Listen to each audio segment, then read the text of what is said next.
بسم اللہ الرحمن الرحیم۔ السلام علیکم۔ یہ national audio library for the blind کی آواز ہے۔ یوم دفاع کے موقع پہ پیش خدمت ہے کتاب بدر سے باٹا پور تک، جنگ ستمبر 1965 کی ولولہ انگیز داستان۔ تحریر عنایت اللہ، آواز عنیزہ مصطفیٰ۔ اس کتاب کی تمام اقساط حاصل کرنے کے لیے ڈسکرپشن باکس میں دیے گئے پلے لسٹ کے لنک پر کلک کریں۔ شکریہ۔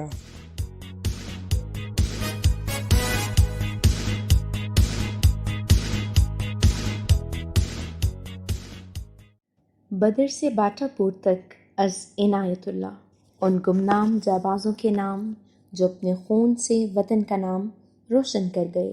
فہرست: نمبر 1 تعارف، نمبر 2 تم غور کرو اور بتاؤ، پیش لفظ سپاہی محمد اکرم، نمبر 3 جنگ ستمبر شب و روز کے آئینے میں 17 دنوں اور راتوں کی مکمل اور مستند ڈائری، نمبر 4 وہ کوئی اور تھا، ایک جانباز کی داستان جس نے کہا تھا میں نے اس پاک مٹی پر کھڑے ہو کر جھوٹ بولا ہے، ایک شہید کی ماں کو دھوکہ دیا ہے، نمبر 5 جب زخمی ہسپتال میں آئے وہ بے ہوشی میں نعرے لگاتے اور آپریشن ٹیبل سے اٹھ کر محاذ پر جانے کو دوڑتے تھے، نمبر 6 چونڈا، ٹینکوں اور انسانوں کا ہولناک مارکا، پہلی مکمل اور مستند رپورٹ، میجر جنرل ابرار حسین کی زبانی، نمبر 7 بھارتی ہواباز اور نہتے مسافر،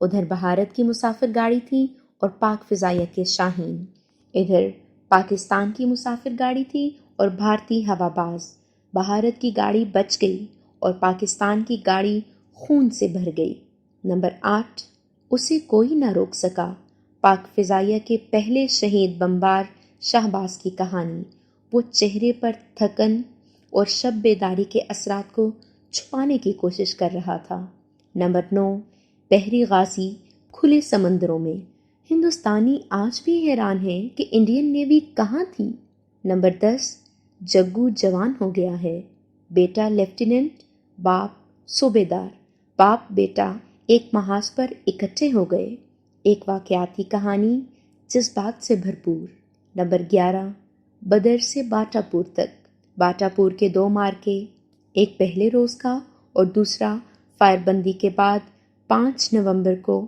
شام میں لڑا گیا، نہتے پیش امام کا مارکا۔ تعارف: بین الاقوامی شہرت یافتہ امریکی ہفت روزہ ٹائم کے نمائندے لیوس کرار نے 23 ستمبر 1965 کے شمارے میں جنگ ستمبر کے محاذوں کو اپنی آنکھوں سے دیکھ کر لکھا تھا، میں پاک بھارت جنگ کو شاید بھول جاؤں گا، لیکن پاک فوج کا جو افسر مجھے محاذ پر لے گیا تھا اس کی مسکراہٹ کو کبھی نہیں بھول سکوں گا، یہ مسکراہٹ مجھے بتا رہی تھی کہ پاکستانی نوجوان کس قدر نڈر اور دلیر ہیں، جوان سے جرنیل تک کو میں نے اس طرح آگ کے ساتھ کھیلتے دیکھا ہے جس طرح گلیوں میں بچے کانچ کی گولیوں سے کھیلتے ہیں۔ لیوس کرار نے اپنی رپورٹ اس فکرے سے شروع کی تھی، جو قوم موت کے ساتھ آنکھ مچولی کھیلنا جانتی ہو اسے کون شکست دے سکتا ہے؟ اس امریکی وقائے نگار کا یہ مشاہدہ حقیقت پر مبنی ہے، مگر یہ مشاہدہ مکمل نہیں، کیونکہ لیوس کرار نے پاک فوج کے اس نوجوان افسر کی صرف مسکراہٹ دیکھی ہے، اس کی آنکھوں کی چمک نہیں دیکھی، ورنہ اسے نظر آ جاتا کہ پاک فوج کے جوان کی بے خوفی اور شجاعت کے پیچھے کون سی قوت کار فرما ہے۔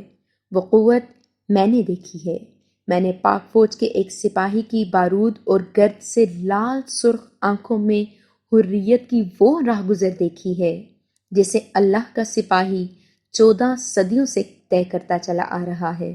پاک فوج کا سپاہی بدر سے باٹا پور تک، احد سے الہڑ تک، اسپین سے سیالکوٹ تک اور قادسیہ سے قصور تک 1400 سال کی مسافت طے کر کے پہنچا ہے، اور یہ وہ راہ گزر ہے، اس کے خون کے چھینٹوں سے گل رنگ اور پرنور ہے۔ جنگ ستمبر کی ابتدا اسی روز ہو گئی تھی جس روز غار ہرا سے پیغام حق کفر و باطل کے لیے چیلنج بن کر اٹھا تھا۔ اس شمع کو غار حرا کے اندھیروں نے لو بخشی تھی۔ شمع رسالت کو بجھانے کے لیے کفر نے اس شمع کے پروانوں کو ریگزاروں، سبز پوش وادیوں، سنگلاخ چٹانوں، دریاؤں اور سمندروں میں للکارا۔ ہر دور اور ہر میدان میں شمع رسالت کے پروانوں نے اس للکار کا جواب تیر اور تلوار اور نعرہ حق سے دیا۔ ستمبر 1965 میں وہی للکار پھر سنائی دی۔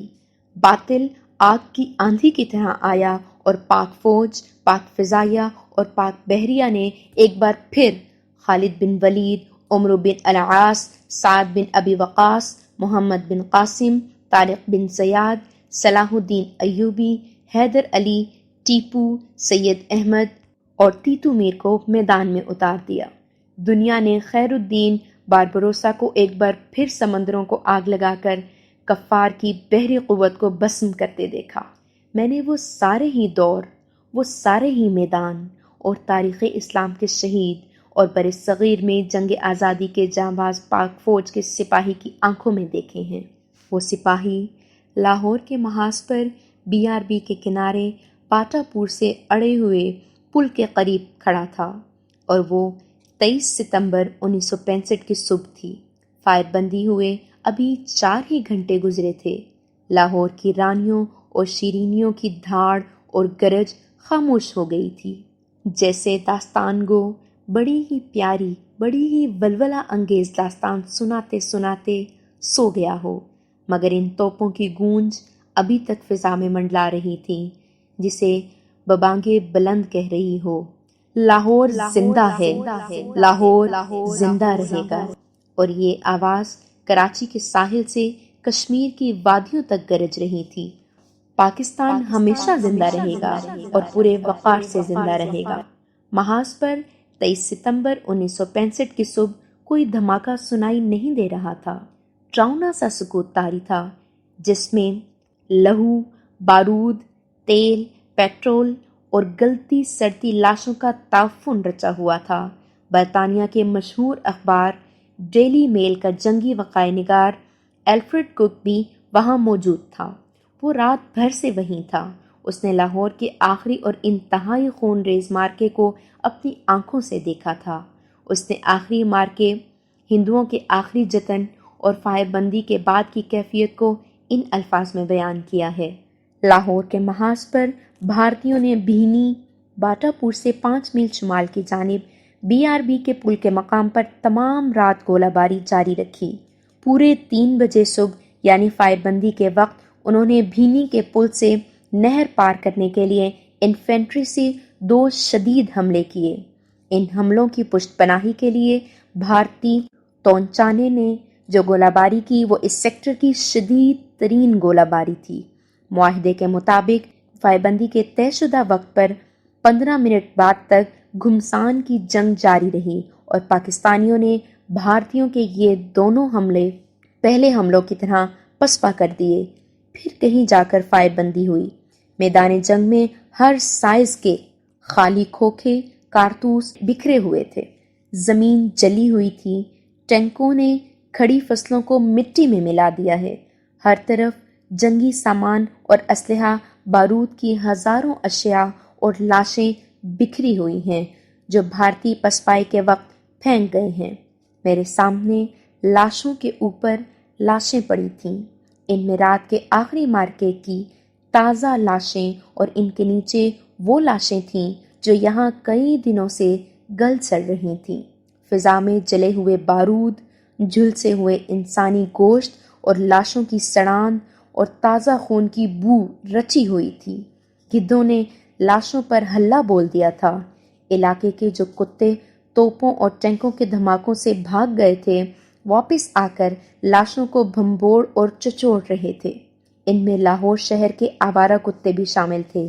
گدھ اور کتے باطل کی اس قوت کو چچوڑ اور چبا رہے تھے جو پاکستان کو صفائے ہستی سے مٹانے آئی تھی، اور یہ بکھری، مسلی اور گلی سڑی ہوئی قوت اور اس کا تعفن بزبان خاموشی کہہ رہا تھا، دیکھو مجھے جو دیدائے عبرت نگاہ ہو۔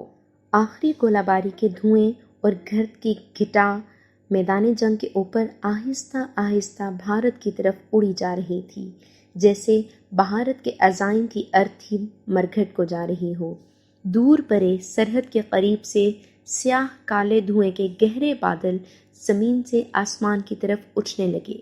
میں نے پاک فوج کے سپاہی کی طرف سوالیہ نگاہوں سے دیکھا تو اس نے ہلکی سی ہنسی ہنس کر کہا، ہندوستانی اپنی لاشوں کو جلا رہے ہیں، سرحد سے دور پرے تک کمبختوں کی لاشوں کے انبار پڑے ہیں، وہ ہمارے شہبازوں اور لاہور کی رانیوں کا شکار ہوئے ہیں۔ تھوڑی دیر بعد انڈین آرمی کے بہت سے ٹرک میدان میں آہستہ آہستہ نظر آنے لگے۔ وہ لاشیں اٹھانے آئے تھے۔ پاک فوج کے پیادہ اسٹریچر بیرر اپنے شہیدوں کی لاشیں ڈھونڈ رہے تھے۔ اتنے وسیع میدان میں پاک فوج کے شہیدوں کی کل تعداد 56 تھی۔ یہ گزشتہ رات کے مارکے کے شہید تھے۔ اس کے مقابلے میں بھارتی صرف ڈوگرئی کے علاقے سے لاشوں کے 14 ٹرک بھر کر لے گئے۔ وہ صرف تازہ لاشیں لے گئے تھے۔ گلی سڑی لاشوں کو انہوں نے ہاتھ نہیں لگایا تھا۔ وہ لاشوں کو بازوؤں اور ٹانگوں سے اٹھا کر لکڑیوں کی طرح ٹرکوں میں پھینک رہے تھے۔ بعض لاشوں کو وہ ٹانگوں یا بازوؤں سے گھسیٹ کر ٹرکوں تک لے جاتے اور اندر پھینکتے تھے۔ ایک ایک ٹرک میں وہ 90 سے 100 تک لاشوں کا انبار لگا کر ٹرک کو پیچھے بھیج دیتے تھے۔ یہ لاشیں ان کے پسماندگان تک نہیں پہنچائی جا رہی تھیں، بلکہ واہگہ کے قریب ڈھیر لگا کر ان پر پیٹرول ڈالتے اور آگ لگا دیتے تھے۔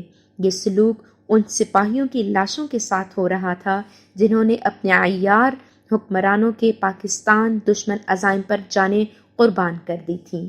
اس کے برعکس پاک فوج کے شہیدوں کی لاشوں کو اسٹریچروں پر پورے احترام اور پیار سے BRB کے اس طرف لایا جا رہا تھا۔ لاشوں کو اٹھا کر لانے والے کچھ ایسی احتیاط سے چلتے تھے جیسے ذرا سا دھچکا لگا تو شہید کو زخموں میں درد محسوس ہوگا۔ جب شہید کی میت پیچھے آتی تھی تو افسر اسے سلیوٹ کرتے تھے، ان کے ساتھی ان کے ہاتھ چومتے اور ان کے چہروں سے مٹی پونچھتے تھے۔ میں یہ منظر دیکھ رہا تھا اور پاک فوج کا سپاہی میرے پاس کھڑا مجھے پہلے روز یعنی 6 ستمبر کے حملے کی شدت کی تفصیلات سنا رہا تھا۔ یہ نعرے، یہ تفصیلات حب الوطنی کی دیوانگی اور جانبازی کی اتنی لمبی داستان ہے جسے سنانے کے لیے ایک عمر چاہیے۔ اس نے کہا، پاک فوج کا ہر افسر اور ہر جوان شجاعت کی ایک ایک داستان کا ہیرو ہے، ورنہ صاحب جنگوں کی تاریخ میں کسی قوم کے 5000 جانبازوں نے 40,000 کے لشکر کو کبھی نہیں روکا تھا۔ 23 ستمبر کا سورج بہت اوپر اٹھ آیا تھا۔ دھوپ کی بڑھتی تمازت سے لاشوں کی سڑیاند اور زیادہ ناقابل برداشت ہو گئی تھی۔ سپاہی مجھے ایک درخت کے سائے میں لے گیا۔ وہ بہت تھکا ہوا تھا۔ اس کا چہرہ 17 دنوں اور 17 راتوں کی خونریز اور تیز ترین مارکہ آرائی، شب بیداری، بارود اور دھول سے سیاہ کالا ہو گیا تھا۔ وردی پسینے اور شہیدوں کے خون سے لتھڑی ہوئی تھی۔ آنکھیں سوج گئی تھیں۔ وردی کئی جگہ سے پھٹی ہوئی اور اس کے بازو پر پٹی بندھی ہوئی تھی جس پر خون جم گیا تھا۔ یہ جنگ کے تیسرے دن کا زخم تھا۔ اسے پٹی بدلنے کی فرصت نہیں ملی تھی۔ اس کے کندھے پر عہدے کا کوئی نشان نہ تھا۔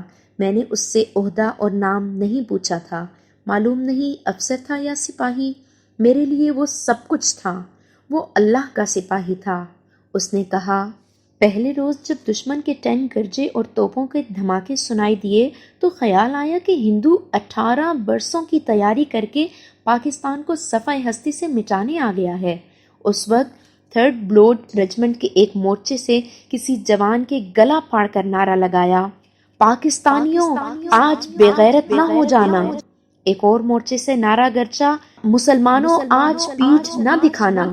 بس یہ تھا وہ نعرہ جس نے ہمیں بجلی کی قوت عطا کی۔ ہم پیڑ تلے کھڑے تھے مگر پیڑ کا کوئی سایہ نہیں تھا۔ پتے مشین گنوں اور توپوں نے جلا ڈالے تھے، شاخیں اور ڈال ٹوٹ گئے تھے اور ہم اس ٹنڈ منڈ سوکھے پیڑ کے تنے کے سائے میں کھڑے تھے۔ سپاہی تنے کا سہارا لیے تھکی تھکی آواز میں بول رہا تھا اور میں اس کی 17 راتوں کی جاگی ہوئی لال انگارہ آنکھوں میں دیکھ رہا تھا۔ جنگ کی فاتحانہ چمک میں مجھے بدر کا میدان نظر آ رہا تھا۔ یہ نعرہ جو باٹا پور کے مورچوں سے گرجا تھا، 14 صدیاں گزری بدر کے میدان میں بلند ہوا تھا۔ رسول اکرم صلی اللہ علیہ وآلہ وسلم پر وحی نازل ہوئی تھی، یاد رکھو آج کے دن جس نے میدان میں پیٹھ دکھائی بجز اس کی کہ وہ لڑائی کی کسی صورت کے لیے پینترا بدلے تو اسے سمجھ لینا چاہیے کہ خدا کا غضب اس پر نازل ہوگا، وہ سیدھا جہنم میں جائے گا اور وہ بہت ہی برا ٹھکانہ ہے۔ رسول اکرم صلی اللہ علیہ وآلہ وسلم نے قرآن کے اس فرمان کو مسلمانوں کے خون میں شامل کر دیا تھا۔ یہ ایک مقدس ورثہ ہے جو بر صغیر پاک و ہند کے مسلمانوں کے خون میں چلا آ رہا ہے۔ اسی ورثے کا کرشمہ ہے کہ مسلمان کے سینے میں آزادی کی چنگاری بجھ نہیں سکتی۔ مسلمان اور کچھ ہو نہ ہو وہ غلام نہیں ہو سکتا۔ دنیا کے یہ خطہ جسے پاکستان اور بھارت کہتے ہیں، جنگ آزادی کے سپاہیوں کے خون سے پرنور ہے۔ مجاہدین اسلام کی تعداد ہمیشہ کم رہی ہے، جسے کچلنے کے لیے کفار کے لشکر طوفانوں کی طرح بپھر بپھر کر آئے مگر تتر بتر ہو کر بکھر گئے۔ اس روز محاذ پر پاک فوج کے سپاہی کے پاس بیٹھے ہوئے مجھے بر صغیر کے وہ سارے ہی شہید اور غازی یاد آئے جنہوں نے مغلوں کے زوال اور انگریزوں کے عروج کے وقت سے جنگ آزادی کی ابتدا کی تھی۔ میں دیکھ رہا تھا کہ پاک فوج کے سپاہی کی آنکھوں میں شمع آزادی کے انہی پروانوں کا پرتو تھا۔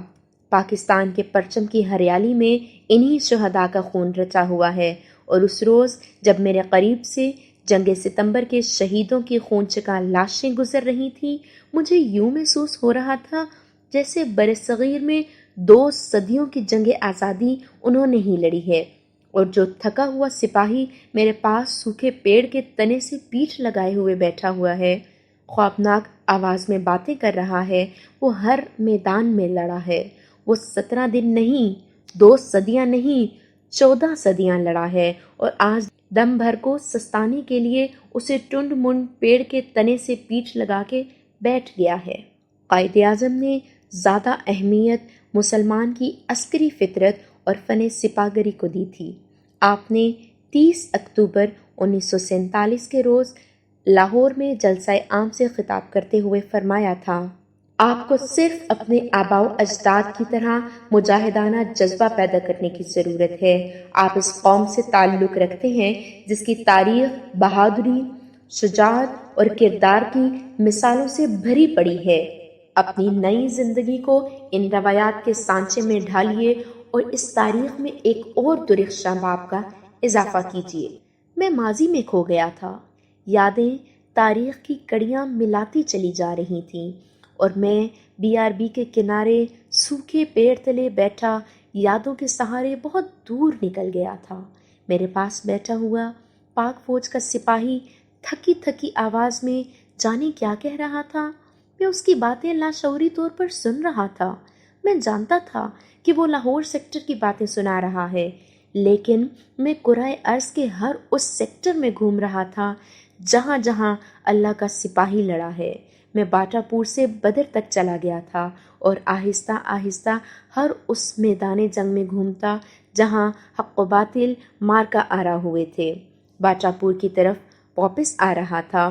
اگر پاک فوج کا سپاہی مجھے کندھے سے جھنجھوڑ نہ دیتا تو شاید میں اتنی جلدی اس میدان میں واپس نہ آتا جہاں بھارتیوں کی لاشوں کے انبار لگے ہوئے تھے، اور ان لاشوں کے درمیان ٹینک، ٹرک اور دوسری گاڑیاں جل رہی تھیں۔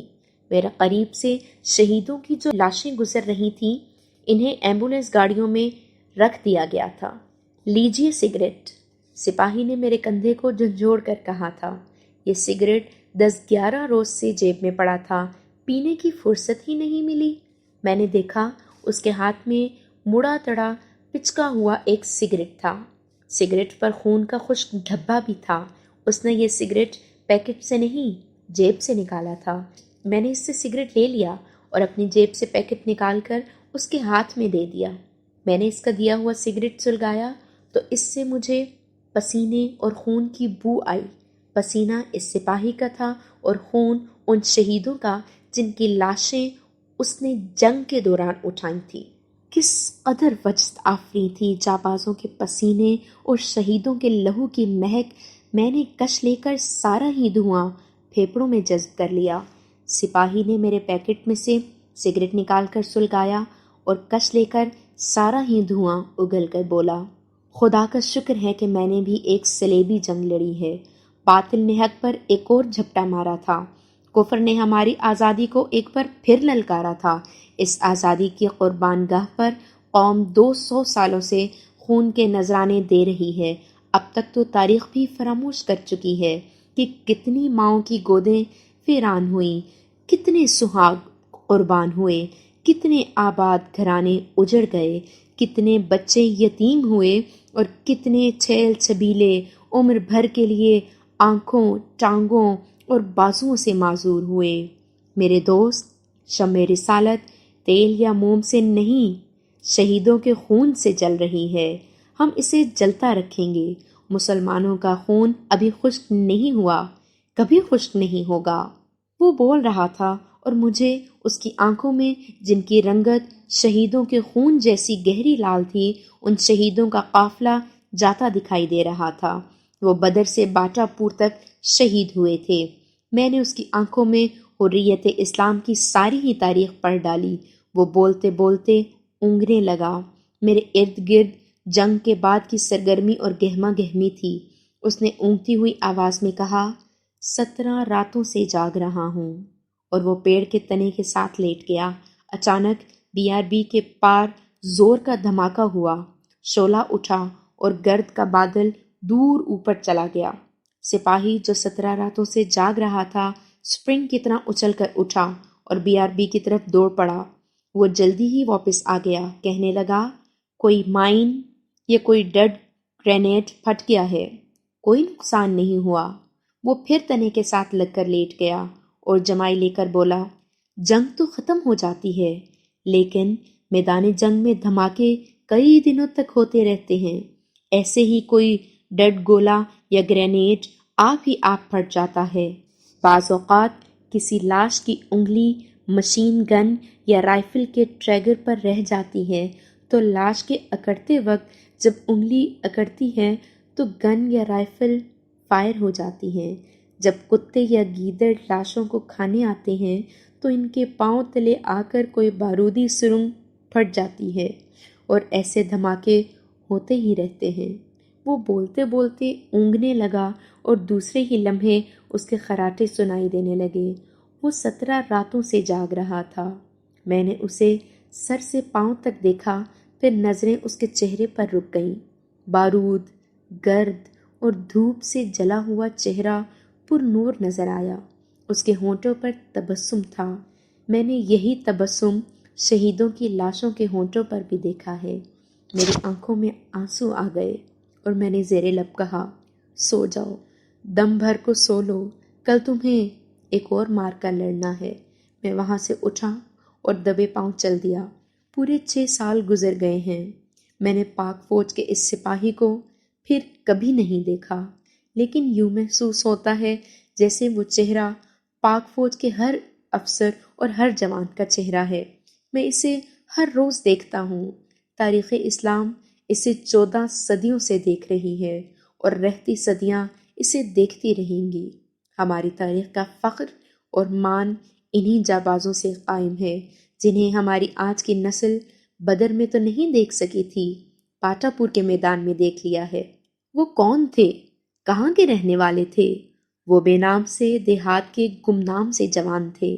گمنام اس لیے کہ وہ سڑک پر خاکی وردی میں ملبوس ہمارے قریب سے گزر جایا کرتے تھے، تو ہم نے کبھی سوچا بھی نہ تھا کہ ہمارے قریب سے کون گزر گیا ہے۔ لیکن کفر نے جب اسلام کو ایک بار پھر للکارا تو یہی گمنام جوان تاریخ اسلام کے عظیم انسان بن گئے، جن کا کوئی نام نہیں تھا۔ وہ اپنے خون سے وطن کا نام روشن کر گئے۔ انہوں نے چونڈا، واہگہ، برکی اور قصور کو بدر، حنین، قادسیہ اور یرموک کی لڑی میں پرو دیا۔ میں یہ کتاب قوم کے انہی گمنام جانثاروں کے مقدس نام سے منسوب کرتا ہوں۔ کتاب کی ابتدا ایک سپاہی کے خط سے کر رہا ہوں۔ رواج تو یہ ہے کہ کتاب کے لیے کسی سیاسی، علمی یا ادبی شخصیت سے پیش لفظ لکھوایا جاتا۔ میں یہ رواج توڑ رہا ہوں اور ایک ایسی سپاہی کی تحریر پیش لفظ کے طور پر پیش کر رہا ہوں جو صحیح اردو بھی نہیں لکھ سکتا۔ یہ خط مجھے 2 سال گزرے ملا تھا۔ آپ بھی غور سے پڑھیے اور بتائیے کہ ہم اپنے غازیوں کو کیوں نہیں پہچانتے۔ اس کتاب میں جو کچھ پیش کر رہا ہوں اس کے متعلق کچھ بھی نہیں کہوں گا، سوائے اس کے کہ اس میں آپ کو جنگ ستمبر کی مکمل ڈائری ملے گی اور حق و باطل کے اس مارکے کے چند پہلو۔ یہ داستان مکمل نہیں اور نہ ہو سکتی ہے، یہ تو بہرے بے قراں ہے۔ اپنے جنگی مضامین کا دوسرا مجموعہ عنقریب پیش کر رہا ہوں، جو حریت کی اس داستان کو مکمل تو نہیں کر سکے گا، البتہ تشنگی کم ہو جائے گی۔ انشاءاللہ یہ سلسلہ جاری رکھوں گا۔ عنایت اللہ، 6 ستمبر 1971۔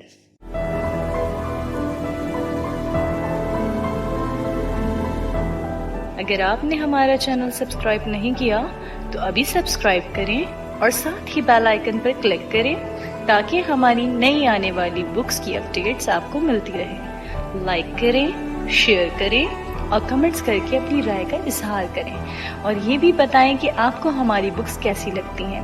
مزید معلومات اور ڈسکشن کے لیے ڈسکرپشن میں دیے گئے لنک پر کلک کر کے ہمارا واٹس ایپ گروپ جوائن کریں۔ شکریہ۔